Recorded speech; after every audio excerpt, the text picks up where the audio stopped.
Сайн байцгаана уу? Чингүү эмнэлгийн нүдний эмч Чимэт цогцлоо. Өнөөдөр та бүхэндээ зохины онжилт сулралтын талаар мэдээлэл хүргэе. Зохины арьс нь өдөр тутамд гадаад орчинд ил байдаг учраас цаг агаарын нөлөөлөл, амьдралын хэвшээл, ажлын орчин нөхцөл зэргээс хамаарч унжил сулрах нь илбэг тохиолддог. Жишээлбэл тогтмол гадаад орчинд ажилладаг байх, сууга болон тонгоож ажилладаг хүмүүс, мөн хит хуурай болон хатуу ширүү уур амьсгалтай нөхцөлд амьдарч ажилладаг байх. Доошоо эсвэл нэг талаараа харж унтах зэрэг нь зохины арьс унжил сулрахад нөлөөлдөг байх нэ.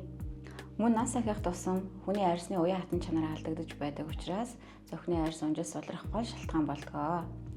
Зохины арьс унжил суларснаар таныг наснаас нь овогтой харагдуулах, захын харааг хязгаарлаж хумих, мөн захтнах, хураашах, нухдах гэх мэт зөөврүүд илэрдэг.